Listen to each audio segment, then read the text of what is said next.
Or my daughter-in-law looked me straight in the eye on Christmas Eve and said, "No gifts for us, no food for you." So I let her keep the ham and took back the house. My name is Margaret Lewis. I'm 67, and until last year, I thought I understood what family meant. I live alone now in a modest apartment in Hartford, the kind of place where the pipes rattle when you turn on the hot water and the mailman still knows your name. After 15 years working as a claims manager at an insurance company, I was let go during a round of restructuring. They called it downsizing. I called it losing the rhythm of my days. When Christmas rolled around, I told my son, Evan, and his wife, Rachel, that I couldn't afford presents this year. I expected compassion. They smiled, said it was fine, and changed the subject. I believed them. Foolish, isn't it? How a mother always wants to believe her child means well. Christmas Eve came like every other year, Rachel's perfectly curated version of the holidays. She had matching napkins, candle holders that smelled like cinnamon marketing, and 20 relatives packed into their suburban living room. I sat at the far end of the table, the honorary overflow seat, pretending not to notice the careful way everyone avoided talking about my job loss. When dinner was served, I stood to help like I'd done every year since Evan was a boy. That's when Rachel turned her smile polished and cold. She took the plate right out of my hands and said sweetly enough for everyone to hear, "No gifts, no food. Rules are rules." The laughter that followed wasn't cruel exactly. It was worse. It was polite. The kind of sound people make when they're too cowardly to stop a humiliation. Evan looked down at his hands, silent. And there I was, a woman with nothing but a fork and a lifetime of memories that suddenly felt like bad investments. So I gathered my coat, wished everyone a Merry Christmas, and walked out into the falling snow.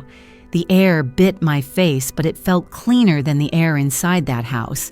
I didn't slam the door. I didn't shout. I just walked to my car knowing one thing for sure. Rachel was about to learn the cost of underestimating the wrong woman. The next morning, I brewed a pot of coffee strong enough to wake the dead and sat down at my laptop. My fingers hovered over the keyboard for a moment before muscle memory took over. I logged into Lewis Property Holdings, LLC, a small real estate company I'd quietly built 12 years ago with the severance from my first divorce and a few smart investments. The dashboard loaded, and there it was, the list of 11 homes I owned across Connecticut. My eyes went straight to the first address, 214 Maple Drive, Evan and Rachel's dream house. The same house where less than 24 hours earlier, my daughter-in-law had snatched a plate out of my hands and told me I wasn't part of Christmas. I stared at the screen for a long time, my coffee growing cold. 3 years ago, when they were struggling to qualify for a mortgage, I'd quietly stepped in. Evan had always been a hard worker, but financially naive. Rachel was ambitious, image-driven, obsessed with appearing successful. They wanted a home in a better school district, a place that screamed, "We made it." So I made it happen. Through my company, I purchased the property outright, then leased it to them at 40% below market rate. They thought they'd found a generous landlord through a friend of a friend. I never corrected them. Let them think the universe had done them a favor. I'd been the silent investor in their happiness, the invisible hand maintaining the roof over their heads, paying property taxes they didn't even know existed. And last night, they had the nerve to tell me I didn't contribute. My anger cooled into precision. I dialed Patricia Morrison, my property manager, for over a decade. She picked up on the second ring. "Morning, Margaret. Mary." "Save it," I said. "We're scheduling an inspection for Maple Drive this afternoon. Full walkthrough. Tell the tenants I'll be present." Patricia paused, then said quietly, "Finally ready to come out of the shadows." Something like that. At 2:00 sharp, we pulled up to the house. Patricia, clipboard in hand, immaculate as ever. Me in my best wool coat, pearls glinting just enough to catch the winter light. Evan opened the door, confusion flickering into recognition. "Mom, what are you?" Patricia stepped forward smoothly. "Mr. Lewis, I'm from Lewis Property Holdings. This is Mrs. Margaret Lewis, the owner of this property. We're here for your scheduled inspection." Rachel appeared behind him, still in yoga pants, holding a mug of coffee that nearly slipped from her hand. The color drained from her face as she processed the words, "The owner of this property." I took in the foyer the hardwood floors I'd paid to refinish the chandelier I'd selected years ago. I smiled, calm, polite, surgical. "Good tenants," I said, meeting Rachel's eyes, usually don't exclude their landlords from Christmas dinner. It wasn't revenge. It was clarity wrapped in silk. For once, the power in the room belonged entirely to me. The next morning, I sat across from them at their spotless marble kitchen island. 3 people, 3 untouched cups of coffee, and one silence so heavy it could have cracked the granite. Evan finally spoke, his voice low and unfamiliar. "Mom, why didn't you tell us I looked at my son, the same boy who used to bring me dandelions from the yard and call them flowers, because I said I wanted to see if love survives when money disappears?" Rachel flinched, and the sound of the refrigerator hum filled the space between us. I pulled 2 neatly folded papers from my bag and slid them across the table. "You have 2 choices." The first page read clearly, Option 1, vacate in 60 days. Security deposit refunded in full. Clean credit history. No hard feelings. The second, Option 2, stay. Pay market rate rent. Earn ownership through your own payments, not my generosity. Rachel's hand trembled as she read. Evan stared at the counter, silent. For a long moment, no one spoke. Then Rachel's eyes filled. She set the papers down carefully like they were explosives. "We didn't mean to hurt you." The words cracked something inside me, but not in a bad way. For years, she'd spoken to me like I was an inconvenience. Now she sounded like a daughter-in-law who'd finally seen the damage she'd done. Evan reached for my hand, tentative. "I thought you were struggling. I thought helping you meant protecting you." I managed a small smile. "You were protecting your pride, Evan, not me." For the first time in a long while, the air in that kitchen felt honest. Heavy, but honest. They apologized again, truly awkwardly, the way people do when they finally realize how deeply they've failed someone who still loves them. By the time I left, the paperwork remained on the table untouched, but understood. They'd have to decide what kind of people they wanted to be. That evening, I poured myself a glass of wine and tried to let the day go. I told myself I'd done the right thing, set boundaries, demanded respect. Then, my phone rang. Mrs. Lewis. A polished, female voice. "This is Janet Crawford from Hartford Insurance. We've reviewed your file and it appears your termination was mishandled. You're owed a wrongful dismissal settlement, 6 figures. I blinked, stunned. 6 figures. My heart raced. Maybe this was karma finally getting something right. Maybe life really did balance its own books. Janet said she'd send the paperwork the next morning. I thanked her, still reeling, and hung up. For the first time in months, I felt light, secure, vindicated. But 3 days later, when no documents arrived and the Hartford office claimed no knowledge of a Janet Crawford, that light turned cold. It wasn't a blessing. It was the beginning of something darker, something I didn't yet understand. 3 nights later, I woke to the sound of glass shattering. At first, I thought it was a dream, the kind that makes you sit up, heart pounding, but fades into nothing. Then I heard the creak of floorboards, the unmistakable thud of drawers being pulled open. By the time I reached the living room, the door to my small office was hanging off its hinges. Files lay scattered across the floor like snowdrifts of paper. My financial documents, property deeds, bank statements, everything had been rifled through. The police arrived within minutes, lights flashing red against the frosted windows. An officer named Detective Morrison led the search. She was calm, methodical, and looked at me with a kind of weary compassion that only people who've seen too many broken locks can give. When the forensic team finished their sweep, Morrison motioned me over. "Mrs. Lewis," she said, "you might want to see this." Behind one of my bookshelves, her team had found a small black device no bigger than a thumb drive wired into the wall outlet, and then another, and another. Hidden cameras, listening devices. Not just here.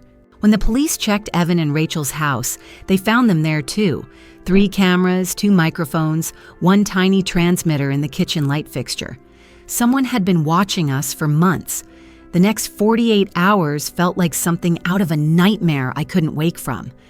After tracing the serial numbers, the police uncovered the truth. The person behind the surveillance was Linda Parker, my former supervisor at Hartford Insurance, the same woman who'd orchestrated my termination to promote her nephew. She hadn't just lied to get me fired, she'd stolen my personal information from company files and shared it with her sister Maria Parker, a real estate broker.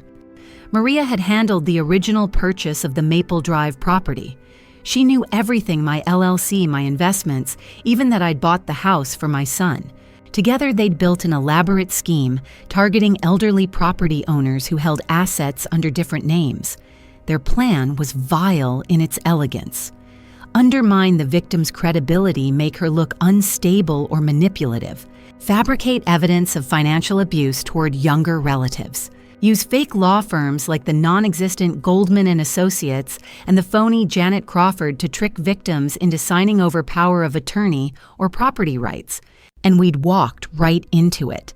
Detective Morrison showed me the printouts they'd found in Linda's hotel room photos of me, Evan, and Rachel, transcripts of our conversations recorded through those hidden mics, even screenshots of my bank transactions. Every argument, every tear, every test of loyalty I'd staged with my own family had been fuel for her scam. I looked over at Evan and Rachel sitting together on the couch, the kids huddled between them, eyes wide with fear. They were shaking not just from what had happened, but from the realization of how close we'd come to losing everything. That's when it hit me. Linda hadn't just wanted my money. She wanted my story. She wanted to turn my family's tension into proof that I was the villain, the kind of elder abuser, court strip of rights and property. I felt something shift inside me, then cold but steady. Linda Parker had mistaken kindness for weakness. She thought the woman she fired was still the same quiet, polite, easily erased, but she'd forgotten one crucial thing. I built my life by reading fine print and catching lies in the margins. This wasn't over, not by a long shot. When they finally arrested her and Maria 2 days later, I didn't cheer.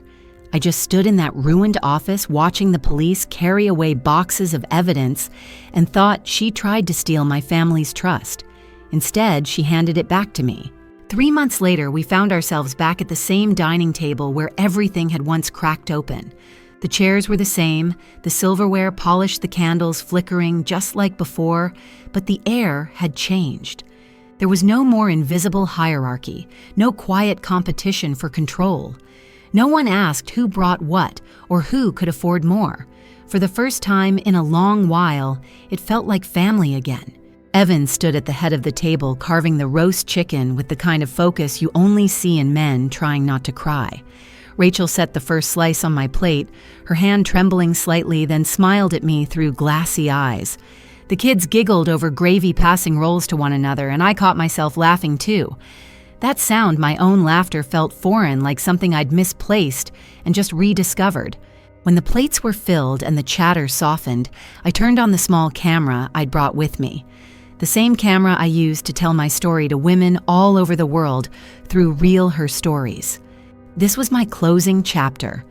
I thought revenge would heal me, I said, looking straight into the lens. It didn't. What healed me was truth. The months after Linda and Maria Parker's arrest were a blur of interviews and paperwork. The FBI uncovered everything: 15 families targeted homes, stolen savings drained. The scheme was as cruel as it was calculated. I testified not for vengeance, but so no one else would fall into the same trap. When the trial ended, justice didn't feel like fireworks. It felt like exhaling after holding my breath for too long. The noise, the chaos, the bitterness, all of it finally went quiet.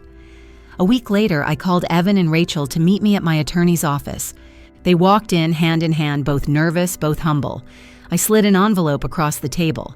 Inside was the property deed to 214 Maple Drive, the house they had once believed was theirs, then learned was mine. Evan blinked, confused. "Mom, what is this?" "It's your home," I said. "It always was. I just needed to know you deserved it." Rachel gasped, covering her mouth, tears spilling before she could stop them. Evan reached across the table and grabbed my hands, squeezing them tight. "I don't know how to thank you," he whispered. "You don't have to," I said.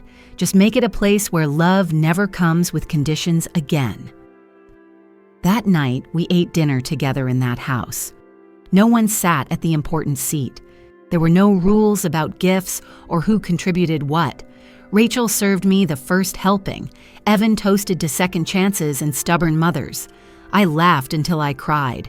Later, I looked into the camera one last time and spoke to every woman who might find herself where I once was, dismissed, underestimated, treated as less, because her bank account ran low or her hair turned gray. "We are not defined by what we give," I said softly. "We're defined by what we refuse to let anyone take our dignity." That line wasn't scripted. It came from somewhere raw and real. If this story reached you, don't keep it to yourself. Like, share and tell your own, because silence only protects the wrong people. And every time a woman chooses to speak the truth instead of swallowing it, the world becomes a little less cruel and a little more like home.